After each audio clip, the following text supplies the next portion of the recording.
আর এখন তত্ত্বহীন আধারহীন যদি আমাকে কলঙ্কিত করার জন্য কিছু করা হয়, আমি কিন্তু বসে থাকবো, সেটা আপনারা দেখতে পাবেন আগামী দিনে।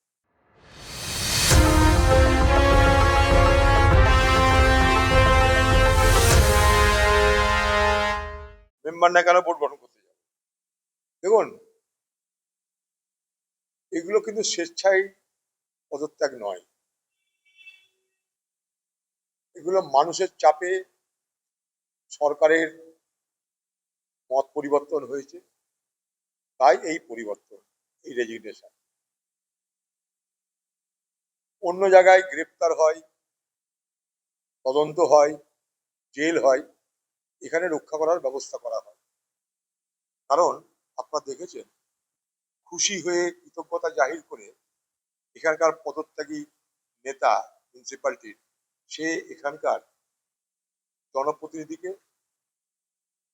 তার কৃতজ্ঞতা ব্যক্ত করছে। অর্থাৎ প্রথম দিন থেকে এখানকার জনপ্রতিনিধি সে কিন্তু এখানকার দুর্নীতিগ্রস্ত চেয়ারম্যানকে রক্ষা করার চেষ্টা করেছে। এটা চেয়ারম্যানের নিজের স্বীকারোক্তিতে তা প্রমাণ। তাই মনে রাখবেন, এই জিনিস বহরমপুরের বাসী মানতে চায়নি, বহরমপুরের মানুষ মানতে চায়নি বলে সরকার বাধ্য হয়েছে এই চেয়ারম্যানকে পদত্যাগ করাতে। আবার বলছি, এটা পদত্যাগ করাতে বাধ্য করা যাবে, দায়িত্ব নিয়ে বলছে কথা। এটা কিন্তু স্বেচ্ছায় পদত্যাগ নয়, এটা বাধ্যতামূলক পদত্যাগ করানো হয়েছে। কারণ কোনো কারণেই, কোনো যুক্তিতেই আমি একটা নির্বাচিত বোর্ড, আমি কেন পদত্যাগ করতে যাব? হারতেই পারি, জিততেই পারি। আর যদি সত্যিকারের নৈতিকতার প্রশ্ন আসে, মানুষের মতামত আমার পক্ষে নেই, তাই আমি পদত্যাগ করলাম, সেই যদি তাড়না আসে, বিবেকের তাড়না যাকে বলে, নৈতিকতার তাড়না, তাহলে সেটা নির্বাচনের পরেই তো করা উচিত ছিল। তার জন্য এতদিন অপেক্ষা করে বোর্ড চালানোর চেষ্টা করা কেন? অতএব বিষয়টা খুব পরিষ্কার, এখানে মানুষের চাপে এই সরকার, আমি অনেক কিছু লিখেছি, আমি অগ্নিমিত্রা পালকে চিঠি লিখেছি, মুখ্যমন্ত্রীকে চিঠি লিখেছি, আমরা নানাভাবে বলার চেষ্টা করি যেটা অন্যায় হচ্ছে। সব জায়গায় দুর্নীতি, এখানে দুর্নীতি মুক্ত নয়, এবং দুর্নীতি মুক্ত যে নয় সেটা আমি হাতে কলমে প্রমাণ দিয়েছি, এবং ভোটের আগে দিয়েছি, ভোটের পরে নয়। বিজেপি সরকার ক্ষমতায় আসার পরে আমরা প্রতিবাদ করছি তা নয়, কিন্তু বিজেপি সরকারের ক্ষমতায় আসবে কাজগুলো জানার বহুদিন আগে, বহু বছর আগে থেকে আমরা এগুলোর প্রতিবাদ করে চলেছি। সবাই বহরমপুরের মানুষ জানে, সারা শহর জুড়ে লুট হয়েছে, শহর জুড়ে লুট হয়েছে, সব থেকে আগে কথা বলেছি।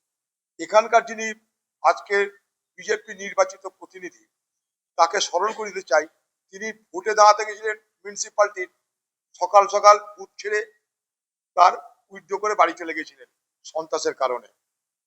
তাই তাদের অনেক আগে ব্যবস্থা নেওয়া উচিত ছিল বলে আমি মনে করি, কড়া ব্যবস্থা নেওয়া। এটা কি হলো? কোথায় তদন্ত, কোথায় জিজ্ঞাসাবাদ? আমি যা ডকুমেন্ট দিয়ে জিজ্ঞাসাবাদের জন্য যথেষ্ট। আমার কাছে আরো খবর, এই বহরমপুর মিউনিসিপালিটির হাতে 45টা ফ্ল্যাট আছে। বিভিন্ন জায়গায় যে মাল্টি স্টোরেড বিল্ডিং গুলো হচ্ছে, সেই মাল্টি স্টোরেড বিল্ডিং এ ফাঁকা ফ্ল্যাট এখানকার কর্তৃপক্ষের 45টা আছে, কারো মেরে খাওয়ার জন্য। এত বড় তথ্য আমি পাচ্ছি। তদন্ত করবে তো সরকার, তদন্ত তো আমরা করবো না, অভিযোগ আমরা দিচ্ছি, তদন্ত করুক সরকার। যেখানে তদন্ত করছে সেখানে দুর্নীতি ধরা পড়ছে, এখানে কেন তদন্ত হচ্ছে না? এখানে কেন তদন্ত হচ্ছে না?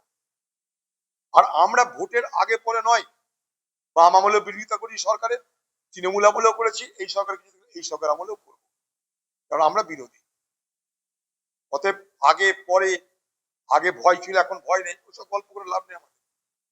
আমরা এইভাবে বড় হয়েছি, এইভাবে প্রতিবাদ করে আমরা চলি। আর অডিট, 2008 সাল থেকে অডিটের কথা বলা হচ্ছে, দাবি করা হবে। অডিট তো প্রতি বছর হয়, অডিটে ঘাপলা হয়। যে অডিট ঘাপলা করার জন্য আমি দায়িত্ব নিয়েছিলাম ভারতবর্ষের পক্ষ থেকে বিরোধী দলের নেতা হিসাবে, পাবলিক অ্যাকাউন্টস কমিটির চেয়ারম্যান হয়ে বহু ঘাপলা ধরেছি। তো আমার বক্তব্য হচ্ছে, অডিট 8 সাল থেকে কেন? যেদিন থেকে বহরমপুর মিউনিসিপালিটি অর্থ বরাদ্দ হয়, কমসে কম যখন থেকে আমরা পরিচালনা করবার সুযোগ পেয়েছিলাম, কারণ এখানকার যিনি বিজেপির প্রতিনিধি, তিনিও কংগ্রেসেরই কাউন্সিলর ছিলেন, তাই যখন থেকে আমরা এই বহরমপুর পৌরসভা পরিচালনার দায়িত্ব পেয়েছিলাম, তখন থেকে তদন্ত হোক না, আমি সেটা দাবি করছি। 8 সাল কেন, তার আগে থেকে হোক। আমরা দায়িত্ব নিয়েছিলাম 99-2000-এ, তখন থেকে তদন্ত, তখন থেকে অডিট। খুব খুশি হব যদি অডিট আবার নতুন করে কেউ করতে পারে, খুশি হব তাতে। তো বলছি তো, পদত্যাগ করছে, ভয়ে পদত্যাগ করছে, প্রশাসনের চাপে পদত্যাগ করছে। পদত্যাগ করার কোনো আইনি কারণ আছে বলে আমি তো মনে করছি না, কোনো কারণ নেই। আমি তো ইলেক্টেড, আমার টার্ম আছে 5 বছর, তারা এখানে পদত্যাগ করবে। তাহলে মানুষের মতামতকে তুমি গ্রাহ্য করছো না। মানুষ তোমাকে এটা বলেনি যে পশ্চিমবঙ্গের সরকার পরিবর্তন হলে তোমরা সব ভোট থেকে পদত্যাগ করে, কথা কিন্তু বা যারা ভোট দিয়ে ভোটার বলেনি। মনে করুন আজকে ভারতবর্ষের ক্ষমতায় বিজেপি, তাহলে কর্ণাটকে কংগ্রেস সরকার থাকা উচিত না, তাহলে তো কেরলে কংগ্রেস সরকার থাকা উচিত না, তাহলে পশ্চিমবঙ্গ তৃণমূল সরকার থাকা উচিত ছিল না। তখন তো সরেনি কেউ, তখনও তো ভারতবর্ষে বিজেপি পার্টি ক্ষমতা এসেছিল। বিজেপি পার্টি ক্ষমতা আসার সঙ্গে সঙ্গে আঞ্চলিক সরকারগুলো কি সব প্রতিষ্ঠা করেছিল? ঠিক সেটাকে ছোট করে দেখুন, পশ্চিমবঙ্গের ক্ষমতা এসছে, এটাও তো একটা সরকার, মিউনিসিপালিটি একটা সরকার, পঞ্চায়েত একটা সরকার। ভারতবর্ষের 3টে সরকার, একটা সেন্ট্রাল গভর্নমেন্ট, একটা স্টেট গভর্নমেন্ট, একটা লোকাল গভর্নমেন্ট, এগুলো সেলফ হেল্প গভর্নমেন্ট। সেখান থেকে পালাচ্ছে কেন? কেউ তাদেরকে এই ম্যান্ডেট তো নয়। তাহলে আগামী দিনে এরা যখন ভোট চাইতে যাবে, বাংলার মানুষ এদেরকে কেউ ভোট দিবেন না। এই কারণে দেবেন না, কারণ যাদেরকে আপনি ভোট দিয়ে 5 বছরের জন্য দায়িত্ব দিলেন, তারা দায়িত্ব পালন না করে পালাচ্ছে। আবার তার সঙ্গে নৈতিক একটা অজুহাত দেওয়ার চেষ্টা করছে যে বিজেপি জিতেছে তাই চলে যাচ্ছে। তাতে কি হচ্ছে, মানুষের মতামতকে কিন্তু অসম্মান করা হচ্ছে, মানুষের মতামতকে অগ্রাহ্য করা হচ্ছে। মানুষ 5 বছরের জন্য রায় দিয়েছে, এটা যেন মাথায় থাকে। এটা একটা অনৈতিক কাজ হচ্ছে, মানুষের সঙ্গে বিশ্বাসঘাতকতা করা হচ্ছে, এবং এরা ভয়ে পালাচ্ছে। পুলিশ ধরবে তাই ভয়ে পালাচ্ছে, সরকার খুঁজে বার করবে অপরাধ তাই ভয়ে পালাচ্ছে। এগুলো এক ধরনের আত্মসমর্পণ,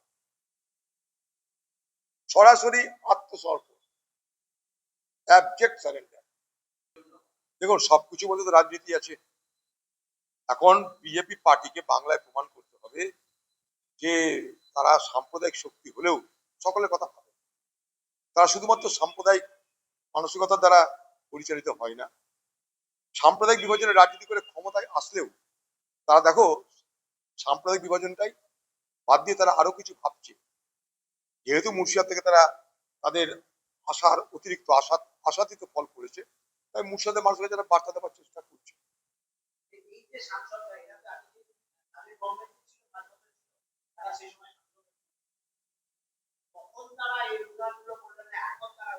এখন তো দেখুন, যখন কংগ্রেস ছেড়ে মানুষ, আমাদের দলের নেতারা তৃণমূলে সামিল হয়েছিল, তখন দিদির দলের নির্দেশে কি স্লোগান ছিল, ওয়ার্ডটা কয়েন্ট হয়েছিল, উন্নয়নের সাথে পালাচ্ছে। তো সেইটা এখন ধার করে এরা একই জিনিস করেছে। বিজেপি কি বলছে, উন্নয়নের সাথে তৃণমূল পালাচ্ছে। তখন বলতো কংগ্রেস উন্নয়নের সাথে কংগ্রেসের লোকরা পালাচ্ছে, আর কংগ্রেসের লোকরা বক্তব্য রাখতেও তাই।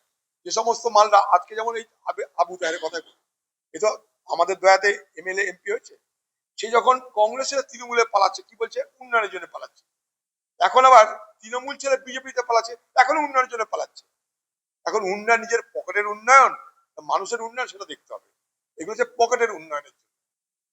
কিছু দেখা দরকার নেই। তৃণমূল পার্টির ক্ষমতায় চলে যাওয়ার পর যারা ক্ষমতার লোভী, ক্ষমতার জন্য যারা তৃণমূল করতো, তারা পালিয়েছে। ক্ষমতার লোভে যারা তৃণমূল করতো তারা পালিয়েছে মমতা ব্যানার্জিকে ছেড়ে।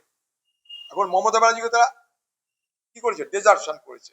জাহাজে যখন জল ঢোকে, জাহাজ ছেড়ে আগে পালায় ইঁদুররা, লাফ মারতে আরম্ভ করে, পালিয়েছে তারা। তারা যখন পালাচ্ছে, তখন যাদের কাছে যাচ্ছে তারা বলছে এইটা করো, সেইটা করো, ওইটা করো। তাই তার ব্যবস্থা হচ্ছে, বিশেষত কোনো শক্তি কাজ করছে। তৃণমূল পার্টিকে আরো বেশি দুর্বল করো, তৃণমূল পার্টিকে আরো ভেঙে দাও, গুড়িয়ে দাও, এই মানসিকতাই দ্বারা পরিচালিত হয়ে কোনো শক্তি কাজ করছে। সে শক্তি নিশ্চয়ই সরকারি শক্তি। তারা তৃণমূলকে মানে ধনে প্রাণে মারার ব্যবস্থা করছে। এটা তারই সমস্ত এক একটা বই প্রকাশ। মমতা ব্যানার্জি নিজে দেখুক যে কাদেরকে নিয়ে তিনি সংসার করেছিলেন, আর কিছু বলবো না। মমতা ব্যানার্জির সব থেকে দুর্ভাগ্য হচ্ছে যে কাছের লোককে চেনে না, যারা দরবারি অর্থাৎ যারা তোষামোদকারী তাদেরকে চেনে। এই করতে গিয়েই একদিনে তার লেফটেন্যান্ট জেনারেল শুভেন্দু অধিকারীকে তিনি হারিয়েছিলেন। আজকে যার নেতৃত্বে বাংলা পরিচালিত হচ্ছে, যিনি বাংলার মুখ্যমন্ত্রী, একসময় তিনি বাংলার মুখ্যমন্ত্রীর ব্লু আইড বয় ছিলেন, লেফটেন্যান্ট জেনারেল ছিলেন। বাংলার মুখ্যমন্ত্রী মমতা ব্যানার্জির দোষ এইটা যে তিনি কাছের লোক চেনেন না, তিনি কে দরবারি লোক, অর্থাৎ কারা তার তোষামতকারী, তাদেরকে তিনি গুরুত্ব দেন, প্রশ্রয় দেন, আশ্রয় দেন। সমস্যাটা এই জায়গাটা।